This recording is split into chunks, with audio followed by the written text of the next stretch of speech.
Good morning and welcome to the Daily Dose with Pastor Aaron. Today on this Monday, it's Championship Monday. Now, if you're not a basketball fan, you may have no idea what I'm talking about. Actually, it is Championship Weekend extended because yesterday the Stanford Cardinal took care of Arizona and the women's national champion was crowned. And congratulations to the Stanford Cardinal for winning. That was a good game. It was a close game. It wasn't the best game of the weekend. That would go to Gonzaga and UCLA. However, tonight's matchup between Gonzaga Bulldogs and Baylor Bears is set to be a very competitive game. And I look forward to watching that tonight because it's always such a fun. I love March Madness. I love the madness of it all. I love the upsets, the underdogs. How far can a team go that shouldn't even be there, according to many? And I always love that. But at the end of the day, usually the upper tier will prevail, and that is what we have tonight between Gonzaga and Baylor. And so I look forward to that. And it got me to thinking about champions and those that succeed and those that win. What makes the difference between a champion and someone who is not? What are the characteristics or the qualities of a champion? How do they seem to have the ability to press through? How do they have the ability to succeed? I mean, why are the championship teams always the championship teams? Why is it that mid-majors seem to be always mid-majors? Yes, you're going to have a Butler every now and then. Yes, you're going to have, others that may rise up periodically. But over the course of time, there is a quality about those that are successful and those that you would call champions. One of the things that I find interesting, and I've heard it over the course of this basketball tournament, I hear it a lot in golf tournaments, and it's this idea of having a short memory.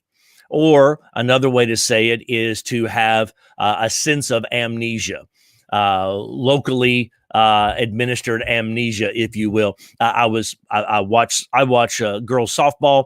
I watch basketball. I watch a lot of different sports, and it seems to be that the commentators will all come around to this idea very often. For example, Ari McDonald yesterday for Arizona, at the charity stripe, misses them both. She had two shots, she missed them both, and she has been such a competitor and such a good shooter, and yet she didn't get it that time. And what they say, hey, she needs to forget that and just move on to the next one. And that's the idea, is that forget this. This was a difficult time. You can't sit there and dwell on the difficulty. You have to move on and deal with the new obstacle. If you are continuing through the game and your mind continues to be focused on an obstacle you've already passed, that may have been at the 10-minute mark, but now you're at the 5-minute mark. And if your mind is still focused in that moment, then you're going to be of no good in this moment. And that's very critical. Same thing for a golfer. They miss a short putt. They still have to step up to the next hole, and they've got to drive the ball into the fairway. But if they step up to the tee box and they are still mentally at the putting green of the last hole, it's a possibility, and it's a strong possibility, they're going to shank their drive because their mind isn't focused on the obstacle at hand. They are simply sitting in the back. And this is why I say sometimes hindsight can be blind. Now, we want to say, well, hindsight's 2020, and we use that term a lot. What do we really mean by that?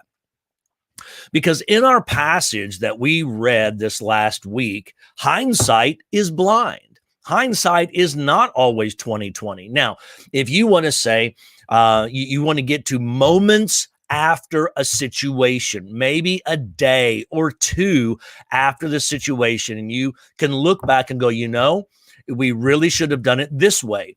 Hey, we really should have done it this other way.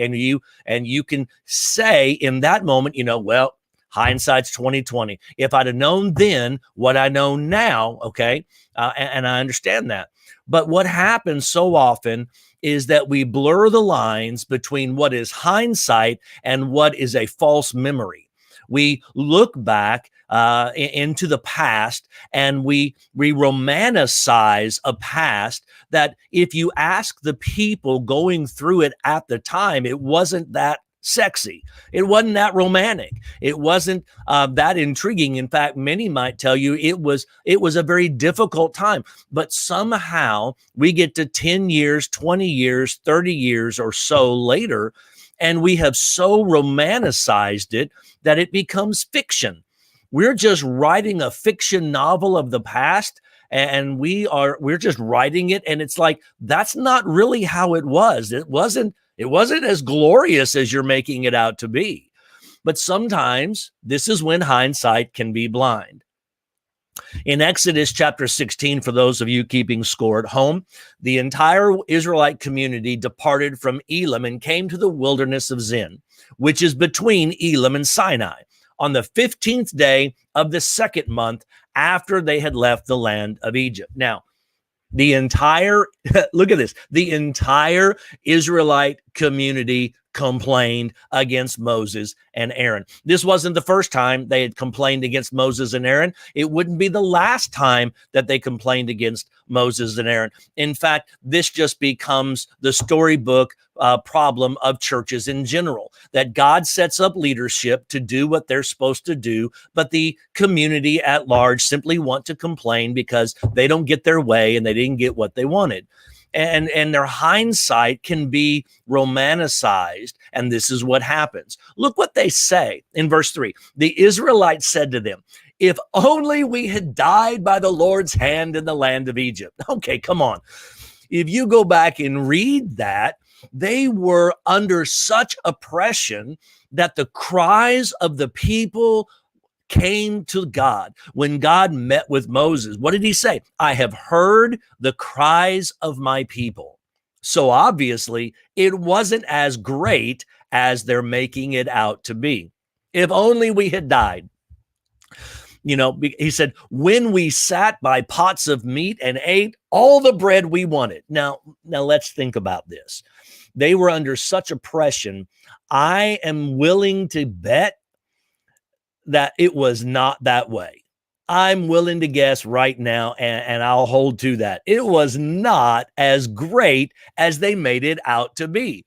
Instead, you brought us into this wilderness to make this whole assembly die together. Now, can there be any more exaggeration in this statement? And before we blame them, let's have a little moment of introspection, because we do this too, my wife and I last night were talking about the current generation of people, and I found myself doing the same thing. This generation just doesn't seem to understand. And I said, "Man, don't I sound like the old grumpy curmudgeon?" But this is, we get to these points in life. We romanticize how good our generation was, and we look at a current generation ahead of us, and we say how bad they are because they don't have our work ethic. They don't have our commitment levels. They don't have our levels of spirituality. Oh, well, they don't have our purity. Now, I think that we need to realize that we're romanticizing the past, and often we're romanticizing our own past, and we're making it sound like we were something special. Oh, well, we were. No, I would venture to guess that 2 generations older than you complained about you too. This is humanity. And I think we need to realize that hindsight's blind sometimes. When we try to answer current obstacles with past successes, We run into difficulties because the way that it happened in the past may not be the way that it works today. And so here you've got the Israelites that are complaining against Moses and Aaron. Oh, we don't have any food. We don't have anything. Oh, we had pots of meat. No, you didn't. You're just exaggerating to try to make a point. And I think we need to be honest about that. Be honest about it. Sometimes hindsight is just blind. We get blinded by that. So what do? How do we move out of that? How do we move forward in this process? Well, we've got to have short memories in one sense. Now, there's nothing wrong with looking back in history and evaluating some things, but you got to be honest about it. There's nothing wrong with evaluating where have we come from? How did we get through these things? But we cannot continue to be focused back there. We need to be looking at our current obstacles and the current situation in which we live. Where are you right now? What are the tools you have right now? How are you going to handle this moment today? It's not about 15 years ago anymore. It's about right now. And if we, like the Israelites, get stuck back in our own personal Egypt and we've romanticized it, somehow we are making it something it wasn't. And in that moment, our memory has lost its integrity. And we've got to be real honest and clear about this. We all do this.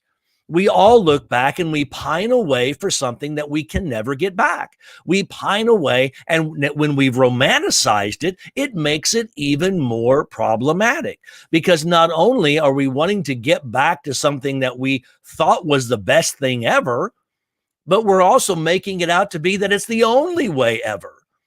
It's, oh, we had pots of meat. We had all the bread we want. No, you didn't. You were being enslaved. You were being oppressed back in Egypt, and you don't remember it that way because you have a current struggle that you are wrestling with, and you're failing at it. This is what they're doing. They're failing at it.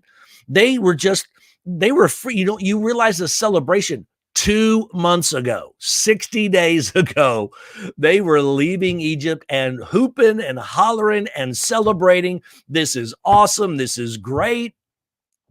And then they get to a moment. And before we get to this moment, they've already complained once. Oh, so you brought us out here to die. And Moses is like, no, wait, just watch. And then they get to cross the Red Sea.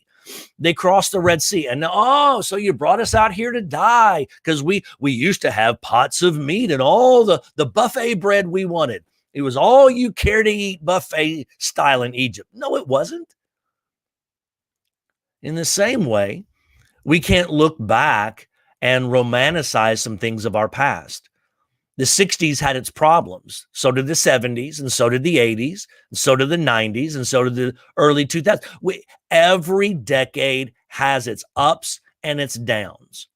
And if we in 2021 get stuck looking in the rearview mirror, we're going to rear end what's ahead of us. And we've got to watch out for that.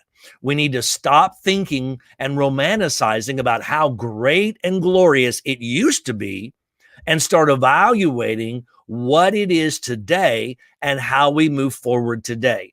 If you want to be a champion on a Monday, stop looking at Friday and look at Monday. You guys have a great day. Keep your head up, keep your eyes forward, and let's be champions together today.